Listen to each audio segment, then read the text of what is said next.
I'm Leslie Manukian, president of Health Freedom Defense Fund, and I am absolutely thrilled to have my friend Naomi Wolf here with me today to talk about conversations on health freedom.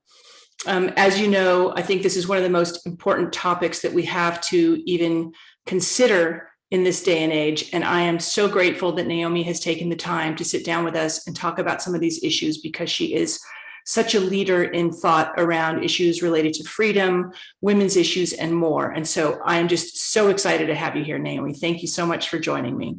Well, thank you, Leslie. And if I can kind of reciprocate with the Mutual Admiration Society theme, you're one of my real heroes. I mean, I was saying yesterday on a podcast that we're in a time of such great evil kind of manifesting all over the globe, and there's sort of 24 angels, 24 human beings who are kind of holding the worst of it at bay, and I count you as one of them. I've been so impressed with what you've done and how you've used the law to defend our liberties. So thank you. It's an honor to be here. Oh, thanks so much. It's so sweet of you. Well, the last week has been a really interesting week.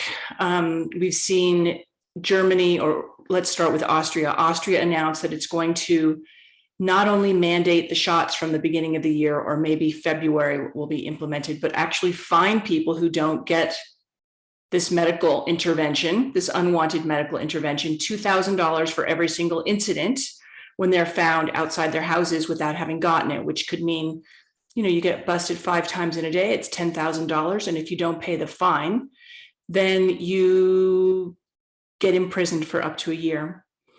And we see these similar kinds of things where they're quarantining healthy people against their will in Australia.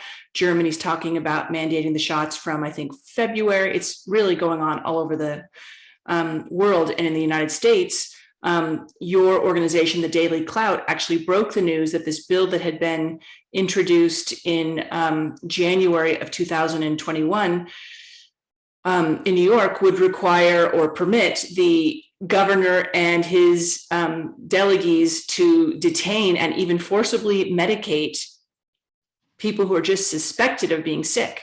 So it's really timely that we're having this conversation. And what I really want to ask you is, we've got all this going on in the background. What got you into this? Because you weren't so, health freedom isn't really your where you came to this movement, right? You've come to this in the last few years, and I'm really curious, what was the impetus behind getting you here? Yeah, well, really, I don't see myself specifically as a health freedom activist. I'm a freedom activist, and it just happens that, maybe that's on me. Maybe I should have woken up earlier, sooner, but we're in a time, since the pandemic, now endemic, according to the data that I see, we're in a time when it so happens that instead of using the threat of terrorism and the sort of aegis or branding of the global war on terrorism as a pretext for stripping us of our liberties, taking a real thing and hyping it and kind of blowing it out of proportion and using that to scare everyone into giving up their freedoms, that didn't work incredibly well. They really tried, since 9/11, right up until the end of till March 2020, they tried and tried and tried, and still we kind of hung on to the tatters of our Constitution. So I do see that this is a coordinated rollout using public, kind of diabolically brilliant, using public health language and public health entities, specifically boards of health, as cat's paws to create a kind of global, shift the last 70 years of increasing rule of law, human rights, equality, inclusiveness, democracy, transparency, accountability, such as humanity has never had before, to kind of take the rug out from under all of that and shift us back into a kind of global feudal state, much more like China than like the modern West, in which a handful of people have all the power and the rest of us live in fear, don't have rights over our own bodies, don't have the say over what happens to our children, can't count on holding on to our businesses or our jobs. I mean, absolute war against humanity. Let's not mince words. I mean, that's what this is. And it's kind of, it came into sight kind of slowly and was so massive in its evil and comprehensiveness. I think it took a while for a lot of people to be willing to face what's there. But I'm a student of history, and if you don't face this quickly, you have no chance to survive it at all. Yeah, I think it's really interesting that if we look at the last 4 or 5 years, there's been this huge movement. I think about people like Dave Rubin, who've been speaking out about freedom of speech. You know, he has an entire show committed to freedom of speech. And I think about all the different academics who've been canceled and politicians who've been canceled. You know, Brett Weinstein from Evergreen State College, and many others, and so many people who've been taken down from Twitter. I mean, like yourself and myself. Badge of honor at this point. Uh-huh. And what's really interesting to me is how so many people have been pushing back on the censorship and the cancel culture, silencing of these voices of reason, right? But that's now, you know, gone into hyperdrive in the last couple of years as this last chapter has unfolded. And what's really interesting to me is that so many of those people who are still focused on freedom of speech are not talking yet in earnest about the issue of bodily autonomy. And so I just wonder, you are a student of history. How do you, if you can rank them, what do you think is more important, freedom of speech or bodily autonomy, health freedom, or are they just inseparable? I mean, I don't know how you think about it. Yeah, that's a great question, Leslie. I wish I'd been asked that before. I haven't been. So, you know, congratulations. These two things shouldn't be separated at all. I mean, to me, as a woman and as a feminist and as a Jew, right, the fact that people don't see the connection between the right to speak and the right to have a say over what happened, what is put inside of you, or what your body is forced to do. The fact that the idea that feminists don't see the gender politics of my body, my choice, and free speech activists don't see that if you don't have bodily autonomy, you don't have freedom of speech, right? You don't have any freedom at all. They're part of each other. The fact that they're not seen as, you know, absolutely contiguous is incredible to me. And other freedoms, and like, I'm not making this up. You know, we have the Geneva Conventions, we have the Nuremberg Code, we have the Constitution of the United States. The Constitution, lists freedom of speech, but, you know, there's the First Amendment and there's the Fourth Amendment, the right to be secure in your possessions, the right to, you know, keep the door shut to people who you want to get into your private home without a warrant. You know, how much more intrusive is it to get into your private body without a warrant, right? Coercively. So our founders knew perfectly well that these rights could not be separated or even, you know, made hierarchical. I don't think the First Amendment is more first than the Fourth Amendment. You know, they're all equally critical to our Constitution. And these things that we're seeing across Europe and across the United States, and this Bill 416, A416, which it's worse than you even described, Leslie. It will, if it passes January 5th here in New York State, allow the governor at her own say-so to detain anyone exposed to a contagious disease. They don't even have to be sick, right? Just, whoops, you've been exposed, without charge or trial. You can't get out without a court order. These are all illegal. You know, they're just pretending that they're not totally illegal. And thank God there are still judges in this country who are, you know, saying very clearly in their decisions, you know, Congress makes laws in the United States. The Board of Health doesn't make the laws. You can't just mandate shit, you know, pardon me for my language, but, you know, that's what we're talking about. You know, you're not a queen, you're not a king. You can't say because I want it, whether you're Bill de Blasio or, you know, Anthony Fauci, Congress makes the laws. And we're here in New York State living under a state of emergency, which I warned people about in the End of America. It's very, very dangerous. 27 states are still under a state of emergency, and all kinds of terrible things can happen when a governor declares a state of emergency and the assembly or the state legislature allows that to be the case without challenge. because they can roll nonsense out, and normal checks and balances are suspended. So I guess what I'm trying to say is, and maybe I'm just telling myself a fairy tale, because we're not just far down the road of tyranny. Tyranny is surrounding us and we're drowning, right? Like that's where we are. So, and they're drowned in Europe. Like what you just described is people being waged war upon, people's bodies being held hostage, essentially.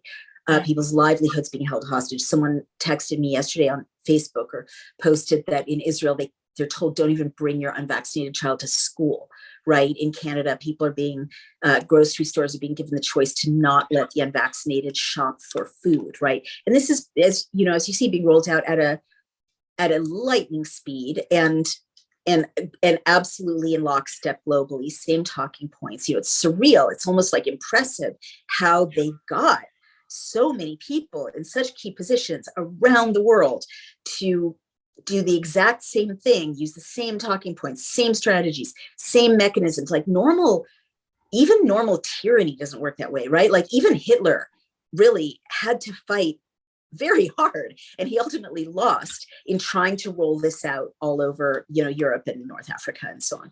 So that's really happening. And I guess the reason I bring up the rule of law is that I think we're in a kind of period of mass hysteria and shock, and also in which a cult has been actively cultivated to enslave people, really brainwash a lot of people around the world so that they can't think critically and take action to defend themselves.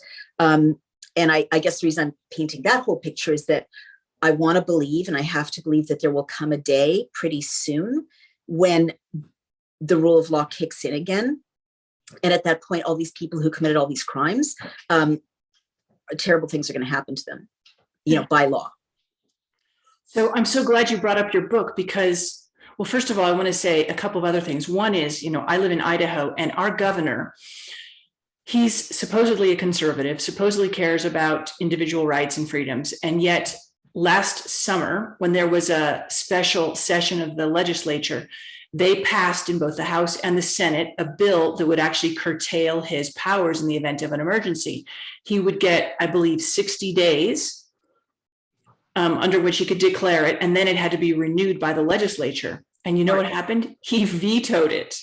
And after he vetoed it, it went back to the House, was passed by a supermajority, and then it went to the Idaho Senate to be passed, and he flipped 5 rhinos in order to get them to block it. So he flipped them, basically, who knows what happened, but behind the scenes, he got them to flip their votes, and they stopped it. If this isn't antithetical to any kind of democratic government, our Republican form of constitutional republic, I don't know what is. He literally wanted to be able to retain his powers to keep the state of Idaho in a perpetual state of emergency. And he went so far as to veto and then flip these senators so that he could block it. It is diabolical. I mean, it is outrageous. And there's, no way that you could possibly argue that the state is still in an emergency. I think it's really important that all of our viewers remember that a case is not an illness. There's a difference, right? And they're conflating cases and actual sick people regularly in the media and at the government level. But that's one thing I wanted to share. And then the other thing is, I'm so glad you brought up your book, because if I understand it correctly, you wrote this amazing book called The End of America. And it was really in response, if I understand it properly, to the growing authoritarianism, these policies that were being enacted by George W. Bush during his administration. And you saw that there were some very, very worrying developments. And so you wrote that in response and outlined how similar what was going on in our country in the aftermath of 9/11 and so many of these policies, how those were similar and echoed by many other authoritarian regimes that had existed over the last century plus. So I'm just wondering, where are we in your kind of 10 steps? Where are we now? All right. I mean, I'm just going to say it because there's no point in not saying it. A coup has taken place. It's just a different kind of coup than Americans have ever seen before. It's the kind of coup that the School for the Americas trains our intelligence agencies and our special forces and our, unacknowledged sort of influencers overseas to do to other countries. In other words, we send people to other countries to create massive propaganda campaigns that the recipients are unaware of, to buy off their imams or their community leaders or their university professors or their journalists and editors and publishers, to buy off their sports stars, to change their culture, to weaken their military, to subvert them from within, to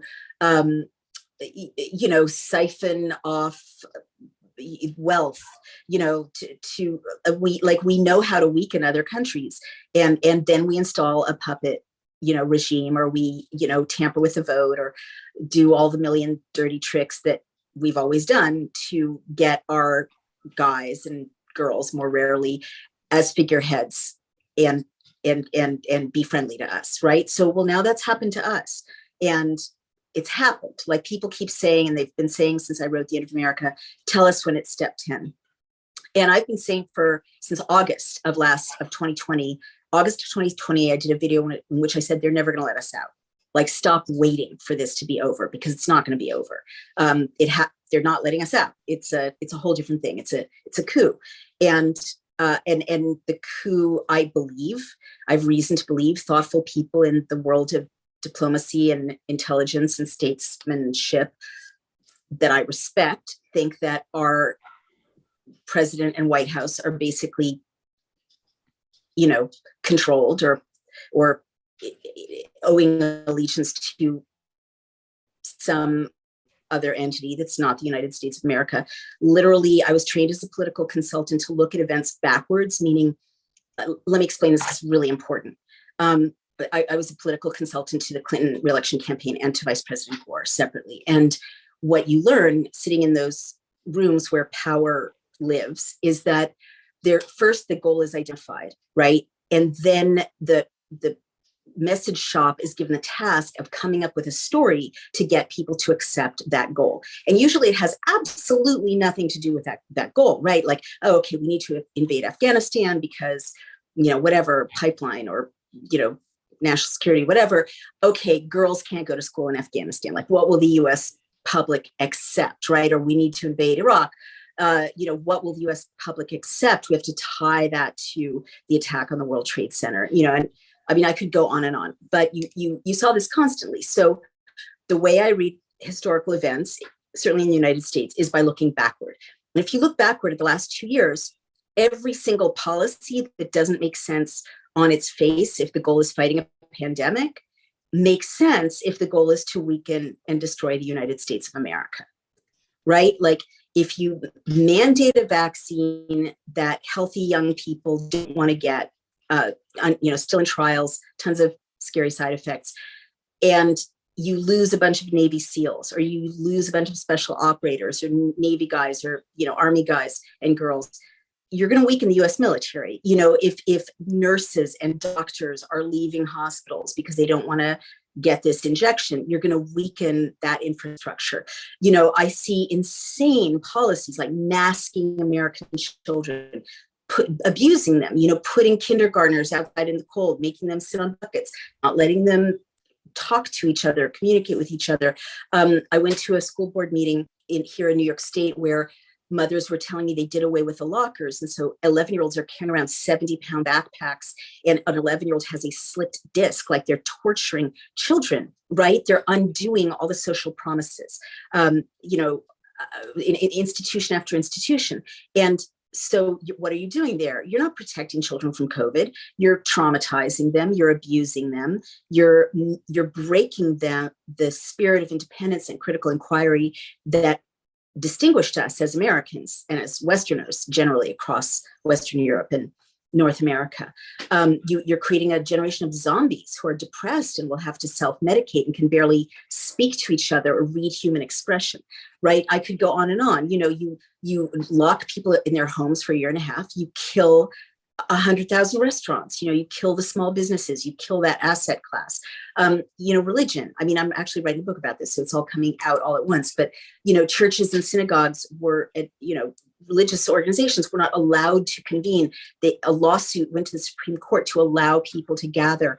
Up the road at the Catholic Church, and this is relevant to what you're asking, I was shocked to find out you could gather, but the vaccinated were allowed to sit together. The unvaccinated had to sit separately, masked and socially distanced from one another. So 2,000 years of a Christianity that said everyone's welcome, everyone's equal is like undone, right? And the same thing with Judaism, and the same thing with all of these institutions. So if you look at the big picture and you look backward, these policies don't make any sense.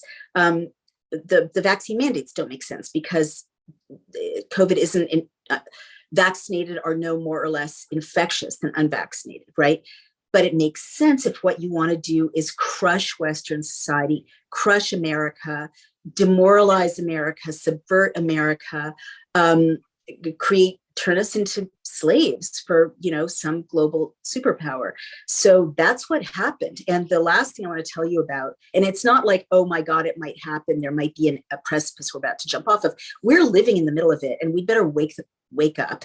I'll stop using the F word in your podcast, but we better wake up. We're in it, right? We're here. It's happening. Like, you live in a state where the state of emergency has been extended. I live in a state where they're deploying the National Guard to hospitals. I just read that Biden said that he's going to deploy the military to help with the vaccine effort, right? Well, this is what they did in Australia. And this is what's called, this is what a coup looks like. The military is deployed in civil society. You can say, oh, it's to help with vaccine effort. The bottom line for anyone who studies tyranny is that the military is being deployed in a peaceful, free civil society. And that's the end of it. Like, this is the end of the road. It's over. Like, we're not, I'm saying the same thing over and over because it's the first time I've really said it in so much detail, because I trust you and you're smart. And I know you'll understand what the impact is of what I'm telling you. But there's been a coup in the United States of America, and we're living under that regime. Yeah. I wish I could say I disagree with you, Naomi, but I've been saying it for a long time. I 100% agree. I think, unfortunately, it's not just a US coup, but it's a global coup that is literally intent on destroying Western civilization and all the principles that we hold dear with respect to freedom and democracy and individuality, right? Western civilization was built on the fundamental principle that the individual is the most important unit of society, and that you can't do anything to benefit society that hurts the individual, right? You don't do good by hurting some, right? And that really brings me around. Actually, I'm going to put that question off. It's about utilitarianism. I'm going to ask you that next, but you mentioned that you're Jewish, and I think this is something that we really have to talk about openly. In one of our lawsuits against mask mandates, we talk about the international legal norm called jus cogens. And that's Latin, and it means that it's a legal norm that's been agreed upon based on a variety of things. Many of those are international treaties, such as the Nuremberg Code, the Helsinki Declaration, the UNESCO Declaration on Human Rights and Bioethics, all of these things. The US Code of Federal Regulations recognizes these things. That it's never, ever ethical to force medication on anybody. So you can't forcibly put any kind of treatment onto someone. There has to be prior voluntary informed consent, which means that the person understands the risks and the benefits and can voluntarily make a choice. And what's been happening in the last couple of years is that those of us who are really paying attention have seen that there are unbelievable similarities to these previously extant tyrannical regimes, just like the Nazis. And so our lawsuit talked about all of these different legal norms that have been agreed upon for nearly, I guess it's been, 75, 80 years now. And how one of the things that the world learned, in particular the Western world, after the atrocities committed by the Nazis, was that we don't experiment on people, right? That this is totally unacceptable. And yet masks are not FDA approved. The tests are not FDA approved. And even the shots that are being pushed are not FDA approved. And if someone then draws a comparison between what the Nazis did and their playbook, they get ridiculed. In my own local community, where we're suing over a mask mandate, 7 Jewish members of our community wrote a letter to our newspaper accusing us of hijacking the Holocaust. Well, let me speak to that. I'm sorry. And let me say, and on Facebook, some people actually accuse me of being an anti-Semite, which I think is absolutely hilarious. I'm about as far as you can get from being an anti-Semite. And I'm Armenian, the first genocide of the 20th century happened to the Armenians. But what I want to ask you is, how do we talk about these similarities without then being castigated as anti-Semites and hijacking the Holocaust? How do we convey this, Naomi? Yeah, I need to address this. It's very, very, very important. So basically, there's a playbook. These are talking points. And there's a huge flow of money going to quote unquote community groups and influencers to adopt these talking points, not just these, but others like the anti-vax talking points and so on. I'm Jewish, and I've been accused twice of being anti-Semitic for raising the obvious parallels between this medical experimentation and what happened in Nazi Germany. And I know that when a Fox News anchor also addressed this, the Auschwitz Museum jumped on her, quite ahistorically, I'm sorry to say. So I guess what I'm trying to say is, don't pay attention to that, right? I mean, obviously, one tries to be sensitive in, addressing the Armenian Holocaust or the Holocaust of the Jews under Nazi Germany, but you have to keep talking about it. You will get attacked because that's their methodology to shut us up. Mm-hmm. Same thing with Jim Crow. Like, I've been talking about the parallel with Jim Crow laws, and I'm being attacked. I'm a white woman, I'm being attacked not by people of color. They, perfectly well see the similarities, but these paid influencers. So that's intentional to keep us from, having the obvious conversations. But the other thing I would say is people are very ignorant about history. And right behind me, I keep it on my desk, I have Racial Hygiene, one book, and The Nazi Doctors, another book, these two classics about exactly how medical experimentation was used as an advance force by the National Socialists. And I just think it's very important for you to keep reminding people. And, of course, use clauses like, with all due respect to the suffering of the Jewish people, that never hurts, or same with the Armenian people. But, and it's important to say it's not, no historical echoes are ever identical. However, anyone who studies history, especially these two books, knows perfectly well that Mengele was not the start of this medical experimentation on people, that the Nazis did exactly what's happening now, which is co-opted the medical societies, co-opted the professional societies, rewarded people with great career choices if they got in line, not just with National Socialism, but first with this process of weeding out the unfit, singling out the disabled, children who were mentally, quote unquote, defective, the useless eaters. And there I would say, be very granular, because literally the same sound bites are being recycled. I mean, literally the Biden administration advocates and aligned pharma mouthpieces saying things like, oh, they don't deserve medical care. David Frum said that. He's Jewish. He should know better. They don't deserve medical care. They're weights on society. That is literally right out of the National Socialist playbook, where they would show how much money it was costing the state to have one of these, defective, useless eaters being treated, with medical care. And it was literally a fraction of a gesture from there to, the sensible step of letting them starve to death, of euthanizing them, of just transporting them to facilities where they would never be seen again. And that's one reason I'm so scared of these quarantine camps, right? Because that's exactly where we were in 1933, 1934. These kids were just registered. There was like a list, right? That's why I'm scared of the list and the database. They were rounded up, it was all, there were health passes. I mean, it's all the same. And these kids were taken away, told their parents were reassured they're being taken care of. And then the parents never got them back again. And they all like died of other causes. Oh, sorry, they just didn't, failure to thrive. That was what happened over and over. You probably know all of this, but it is literally the same playbook. And then what racial hygiene points out is that at the end of the Nazi era, a handful of these doctors were tried in the Nuremberg trials. They were hanged,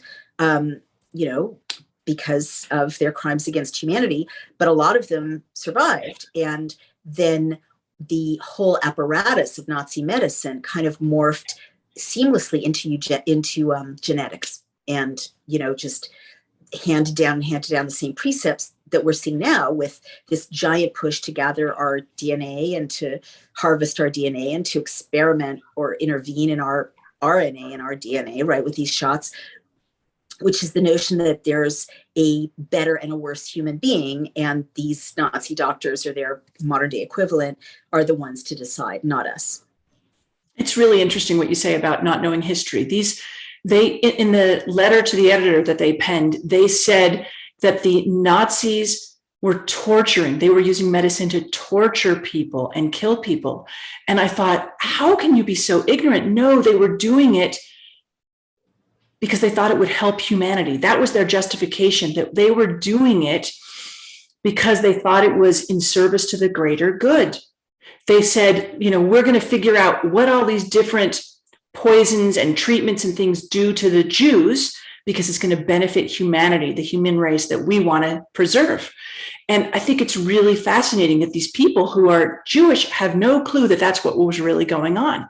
Well, let me just jump in there as a Jew speaking. I hear you, but I'm going to say you're both right. And that's why we should reread our Nazi history.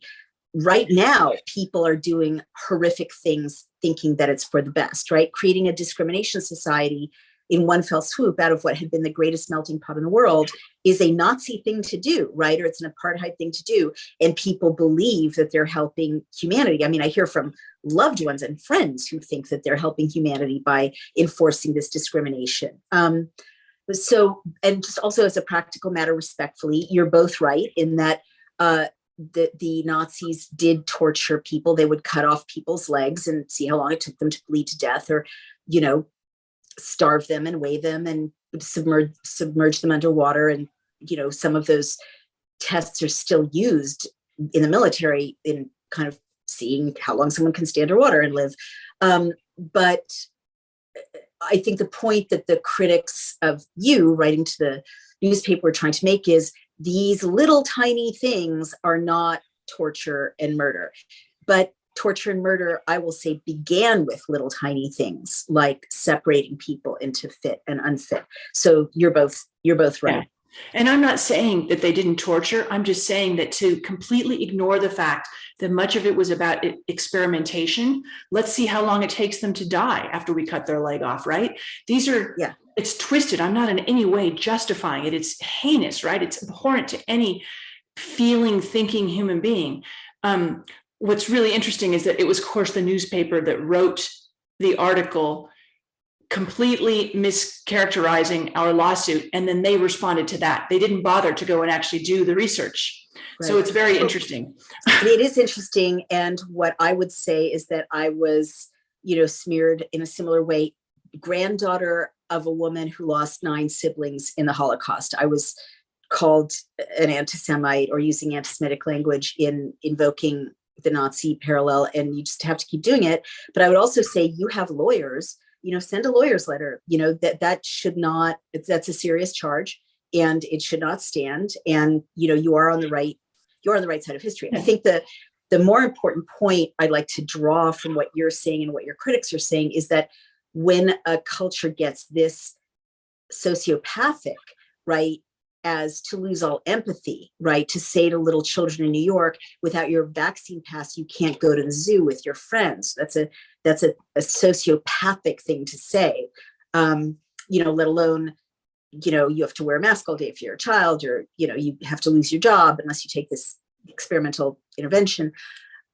When that happens, experimentation and torture can be the same thing, right? I mean, I think we are torturing people. I think that, the whole country and the whole West is in a state of trauma, because I know what it's like to have been raped. A lot of people don't know what it's like to have been raped. I'll have PTSD for the rest of my life. A lot of people are just learning what it's like to have PTSD for the rest of their lives. But I guess what I'm trying to say is I've lived for, 50 years as a rape survivor and worked on my PTSD for years. Millions of people are literally just going through the shock and trauma of having no control over what goes into their body that will change them forever, or, having no ability to protect their children, no ability to take the mask off their asthmatic child's face. That's so traumatic to be so, feminized, really, and so broken and so genderized and so enslaved. And that's trauma that lasts for the rest of your life. I mean, it's like trauma in the body. You can measure it in cortisol. People who've been traumatized in war, or rape survivors, have different cortisol levels in their saliva. The body keeps the score is a famous book about trauma. So my point is, this is, this experience of being a rape victim is happening to everyone, or a victim of a kind of fascistic regime. It's happening to everyone in real time. And a lot of people haven't had years and years to recognize, oh, this is someone stripping me of my autonomy, keeping me from escaping, invading my body, putting scars on me forever, keeping me from protecting my child. I recognize this, right? I mean, I'm a rape survivor. I'm a Jew. I recognize it. Lots of people from communist regimes recognize it, but other people are new to it. And I think they are in the act of being traumatized right now. I think it's really interesting too. I think I mentioned this to you when we were together at the Brownstone inaugural event, that to me, we've gotten here because there have been certain facilitating factors like social media, cancel culture in particular, right? Social media puts everybody out there, and then allowing cancel culture to thrive allows people to then just completely erase someone else. And so we've gotten to a place where people say and do things on social media that just shock me, that they would never ever say in person to each other. And we've also then censored and suppressed free speech. And so we've gotten to this place now where it's perfectly acceptable to actually cancel another human being. Yeah. And I think it's part and parcel of this whole process, which, let's be, as you've already mentioned, has been put in place over many more than just the last 2 years. There's been so many legislative steps and other things that have been put in place to get us to here, where we are. But I think it all really comes together. If you look at what's happening in our society, there's been this, in my view, wholehearted, concerted effort to destroy the nation from the inside out, right? Like, I mean, I tell my son, who's 19, I would never wear the clothes that 16-year-old girls do today. My father would have never let me out of the house in the leggings and the, crop tops and, the cleavage and all the stuff that's just considered normal today was considered really loose. Yeah. Not that old, but I mean, I was born in 1964, but I mean, it's just crazy how society has morphed to this place where it's just so anything goes, and where there's actually, I would say, a decay in the moral fabric of American society. And, while I fully embrace free thinking adults to do whatever they feel is appropriate for them and to make whatever choices they want in their lives, that doesn't mean that we should just throw away any kind of, moral fabric that we had, basic understandings of just common decency. And I feel like we've just lost that so much. Yeah, I mean, I'm with you, and I'm just smiling because, you and I are from kind of progressive communities, I think, where, it's usually those other people saying, oh no, American society has lost its moral fiber. I think that's part of the same thing that I'm describing. I started noticing this in movies aimed at kids, messages of, disrespect to parents and authority figures. I see a theme of, sacred rituals being mocked and besmirched in pop culture. A lot of our pop culture is created by people whose largest market share is in China. And China does want to, destroy our families. I mean, that's communism, right? Just destroy the family unit, whatever the family unit looks like. Substitute the state, make people unable to make strong moral choices, weaken community. All of these things are true. And I'm not a prude, but I'm definitely seeing a war on, the things that allowed us to teach our kids right from wrong, for sure. And, however you define that, right? I mean, but the act of moral engagement has been undermined. I am so sorry. I've got time for one more. Okay, that's perfect, because I have one more question for you. And that is, Naomi, what do we do now? What do we do from here? I mean, so many Americans, so many Westerners feel so powerless to change the course that has been charted by these people, whoever they are, who are pulling the strings. What do you think? Can you give us some idea of solutions that you have in mind, things that you've thought about or that you would recommend to our viewers? Well, your organization is an incredibly important part of the solution. There are literally 5 tools left that citizens can use peacefully. One of them is lawsuits, and that's where your organization is so important, and organizations like NCRA and ACRU who are doing similar work, all these lawsuits across the country and across Europe. I think it's very important that people file criminal complaints. Like, I gather the ICC had a criminal complaint accepted against some of these bad actors. I think another way to fight is what we're doing at Daily Clout, which is, as you know, we draft model bills and we ask people to pass them. And so we've drafted 5 bills to ban vaccine passports, ban mask mandates, open schools, end emergency law, restore freedom of assembly. And one variation or other of those have been passed in 33 states, and we network with state legislators. And so at the state level in America, thank God, there's still a lot you can do to support, to lobby, to put pressure, to meet with your representatives and, get these bills passed. I think one of the most important things people can do right now is to assemble, just to refuse to be kept apart. I'm not saying don't make good health decisions for yourself. If you're vulnerable or compromised, that's your decision. But if you feel, healthy enough, if you ventilate, if you take vitamin C and D, if you feel safe enough, assemble. So important. And one reason it's important is it's harder to gaslight a community like Omicron, right? If I only stayed indoors and read CNN, I would think that we were in a horrific viral meltdown. But since I'm out and about all the time, I'm aware that, it's kind of a blessing that it's a pretty mild version of COVID, not to minimize it, but it's very important for human beings to talk to each other. Then when you're out and about, you also see that there are huge parts of the country where COVID is over and people are going about business as usual, which is pretty enlightening. I hate to say it as a lifelong liberal, but the Second Amendment is very important. The only difference between us and Australia, I think, is the Second Amendment, and that there are guns in this country. And I'm a peaceful person. I am not saying do anything unlawful, but it's harder to enslave a population that has legal, registered, safely handled weapons in their homes or has the right to weapons. What are some of the other things we can do?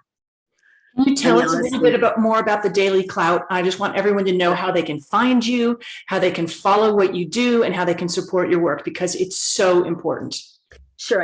I want to say one thing to Europeans who don't have access to our state system or the Second Amendment, that non-compliance did bring down the Soviet Union. And just to make it costly and expensive and laborious to enforce these laws or these mandates or these bad impositions of tyranny is powerful if you do it at a mass scale. The Daily Clout, okay, come to dailyclout.io and you can become a member. We really need your donations. I'm not shy saying that these days because it overwhelmingly goes to our lawyers to draft these wonderful model bills. yeah, it's a powerful way to meet other people who are trying to stem the tide of tyranny and to fight at a legislative, state, and federal level to defend our freedom. And thank you for what you do, Leslie. Thank you and your team for what you do. What a shining light in the darkness you are. You are so sweet, Naomi. So are you. It is an unbelievable honor and pleasure to be in this fight with you. I, like you, I say was a lifelong liberal because I can no longer, I don't feel comfortable in that, I guess, description anymore. It doesn't feel comfortable to me, but it is an honor to me to stand side by side with somebody like you and so many other people who are courageously standing up in the face of what can only be described as huge, a huge and looming specter of tyranny. So thank you so much for what you do, because you are a beacon of light to so many, and your organization is empowering so many people to get involved with the legislative process to affect change. And it's a great idea, and I'm super excited to stand side to side with you and to share this time with you and to support your group. So thank you so much for being with us. Thank you. I really, really appreciate it. And you have a beautiful and blessed afternoon. Thank you. You too, Leslie. Thank you so much.